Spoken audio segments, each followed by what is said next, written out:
passé au Casino de Paris avec Adja Piano. J'espère que vous allez bien. Voilà, il faut bien écouter la vidéo du début jusqu'à la fin. Tous les clashs qui se passent aujourd'hui là, tous les clashs qu'il y a, tout ça, voilà. Je fais partie des gens qui ont initié ça. Moi, j'ai pris le temps d'appeler les gens pour dire que, oh les gars, je vais balancer un truc tout de suite. Donc faites attention, voilà. On va essayer de remuer un peu les gens, tout ça. J'ai appelé X-Time, je lui ai dit de dire à Agix, j'ai appelé Fanico, j'ai appelé Vano, j'ai appelé Tigan, Festkin, tout le monde, Bobo, voilà. Parce que je sais que voilà, c'est un truc qu'on peut faire et puis on va faire bouger les choses. Après on se voit et puis on rit quoi. Donc, j'ai lancé ça, mais moi je vous dis, l'atmosphère actuellement, elle ne me plaît plus. Donc je me désolidarise de ça et voilà, je m'excuse aussi. Voilà, je m'excuse. Parce que voilà, juste comme ça, l'atmosphère ne me va pas, il y a des choses, il y a des énergies qui ne me plaisent pas. Donc là, je vais vous parler de ce qui s'est passé au casino avec Adja Piano parce que je suis quelqu'un, je ne sais pas si vous avez constaté depuis un bon moment, quand il y a des événements, quand il y a des buzz bizarres, tout ça, je ne m'exprime pas. Je ne viens pas expliquer voilà, je sais pas, je viens pas dire ma version, voilà. Parce que je me dis, c'est une occasion pour moi de travailler sur moi-même. Parce que je suis quelqu'un à la base qui réagit très vite et qui dit des fois des bêtises. Donc, même quand je me suis fait harceler en 2023, tout ça, je n'ai même pas parlé. Parce que tu vas venir t'expliquer, tout ça va recréer d'autres choses, tout ça. Beaucoup trop de choses. Et je suis sûr que si j'étais venu quand même m'expliquer, il y a beaucoup de personnes qui allaient quand même comprendre aussi la situation. Mais je me suis tué parce que je me suis dit, il n'y a pas de problème. Dieu est grand. Là, maintenant, ce qui s'est passé au casino, on m'a aussi lynché. L'année passée, on m'a bien, voilà, mes frères béninois m'ont bien insulté. Là, je vais vous expliquer parce que je pense que je ne suis pas un robot. Et aussi, des fois, il faut se libérer. Je suis venu ici et puis j'avais dit, les gars, il n'y a pas de problème, on va gérer ça entre nous, on est des adultes, tout ça. Je vais vous expliquer aujourd'hui. La date du casino, 3 mois avant la date du casino, j'ai dit à mes frères, ils étaient dans mon studio ici, à la maison, voilà, là c'est chez moi et tout. Ils étaient dans mon studio, chez moi ici. Et on devait faire un son. On a fait le son. Et quand on a fait le son et tout, après ils m'ont fait écouter un son aussi, je pense, ouais, voilà. Ils m'ont fait écouter, j'ai dit, mais les gars, ce son-là, je peux déposer un couplet dessus, ça va mieux marcher que le son-là qu'on vient de faire. Donc, on s'est entendu et tout, voilà, j'ai déposé mon couplet et j'ai dit que bon, on doit faire la promo du son-là, fort, tout ça, parce que c'est sûr que ce son-là va marcher. Donc, on a commencé à faire la promo sur tout ça parce que voilà, il y a le casino qui est arrivé aussi. Donc j'ai utilisé ce son aussi comme son de promo, tout ça, parce que je me suis dit ça allait ramener l'union entre les Béninois, parce que les Béninois en France, on est tous dans notre coin, tout ça. Mais voilà, ça allait ramener l'union et Bovan aussi s'est mis dans la danse. Tous mes amis qui ont l'habitude de me soutenir se sont mis dans la danse et vraiment c'était quelque chose d'extraordinaire. Le son a pété, tout ça, cool. Moi j'avais beaucoup de sons, Il faut savoir que je devais sortir mon album là, le lendemain du casino. Mais je me suis dit, Axel, ce son est plus adapté pour l'événement parce que c'est un son qui doit ramener encore les Béninois. Donc, on a fait la promo 2 mois, tout ça, les tickets sortaient, tout ça, les gens, voilà. Il y a même des gens qui, mes tatas, tout ça, qui prenaient des tickets, qui disaient que, si les gens n'ont pas l'argent pour prendre les tickets, voilà, ceux qui n'ont pas l'argent, prenez. Parce qu'il y a des étudiants aussi, c'est chaud aussi, voilà. Un jeudi, en plus, les gens ne sont pas trop motivés pour venir, donc il faut les motiver. Donc ça sortait, tout ça, c'était cool. Une semaine avant l'événement, Gix vient m'écrire pour me dire qu'il ne trouve pas de rendez-vous à l'ambassade pour son visa.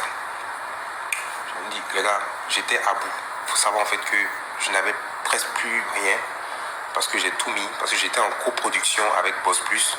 J'étais producteur en même temps, celui qui allait chanter. Coproducteur avec Boss Plus, donc on ramenait chacun moitié, voilà. Donc, j'avais presque plus rien et aussi il y avait les choses à gérer de dernière minute, tout ça. Donc il a dit qu'il ne trouvait pas de rendez-vous. Je me suis dit, mais gars, ça fait 3 mois que je t'ai dit pour l'événement. Mais X-Time avait déjà un visa qui était encore valable, tout ça. Mais Gix, lui, n'avait pas de visa sur le temps.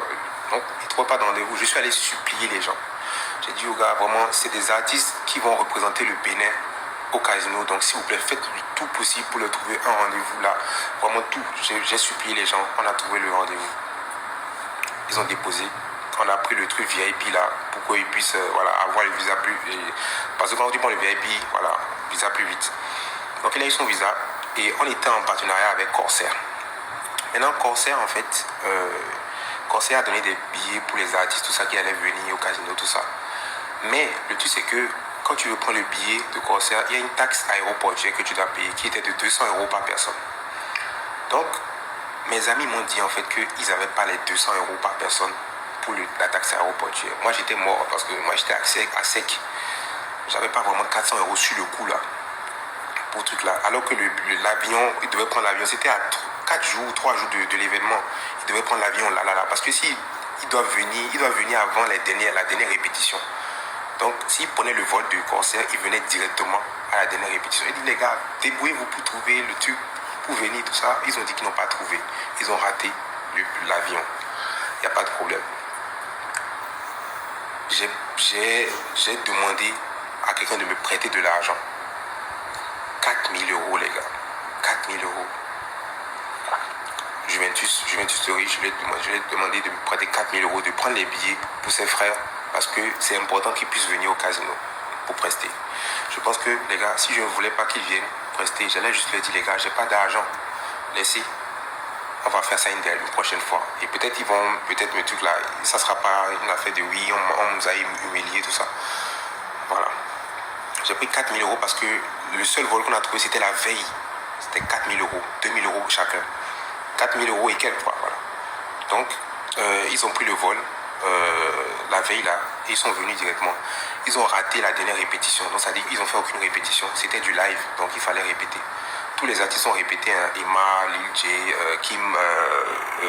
Kim la française, tout le monde, même Santinos qui ne devait pas chanter avec moi est venu parce qu'il avait son événement, je voulais qu'il passe pour parler aussi de son événement. Donc quand ils sont venus, on avait déjà fini même la balance, donc ils n'ont même pas pu faire la balance. Le régisseur, parce que vous allez voir qu'ils sont venus le jour même, ils avaient leurs valises avec eux, tout ça, devant l'entrée, tout ça. Ils avaient les valises, tout ça. Ils ont pris une photo, ils avaient les valises, ils étaient au niveau du casino. Le régisseur ne les connaît pas. J'ai mis leur nom, le son, tout ça, dans la liste des sons. Quand moi je monte sur scène là, déjà qu'il faut savoir que mon compte TikTok a été banni juste avant que je monte sur scène. J'étais même pas bien. Je ne sais même pas comment je me suis rappelé des sons, tout ça, des sons même qui n'étaient même pas sortis. Donc, le régisseur et celui qui gère l'orchestre, tout ça, il me parlait dans les oreilles, les ears. Moi, quand je chante, au fait, même le son qui vient après, je ne le connais pas. Je ne peux pas garder ça dans la tête parce que je vais m'embrouiller. C'est le régisseur et celui qui gère l'orchestre qui me disent, ah, c'est tel son qui arrive, tel son, tel son. Donc, vers la fin, quand je me suis assez bien débrouillé, tout le monde est passé, Emma, tout le monde est passé, même Santino s'est passé pour, voilà. Donc, c'est vers la fin que le régisseur me dit, Axel, j'ai supprimé des sons, et je sais pas. Et parce que il y a, comment on appelle, si jamais on dépasse l'heure, le casino va nous faire payer une amende de près de 10 000 €, je sais pas pourquoi. Donc moi, si je commençais à paniquer, il a dit, fais Kimi tout de suite. J'ai fini Kimi, et après, on a dit merci pour le spectacle, tout le monde. Les gars, quand j'ai fini le spectacle, quand je suis sorti comme ça, je me suis rendu compte en fait, je me suis rendu compte au fait que les gars n'étaient pas passés, j'étais dépité. J'étais mort dans le film parce que je savais au fait que je savais déjà que c'est triste déjà pour eux. Je compatissais déjà pour eux et au fait je me suis dit aussi car why ça aurait été un bon truc pour lancer, pour encore pousser leur mouvement, tout ça. Mais j'ai commencé à demander pardon, tout ça, c'était trop tard parce que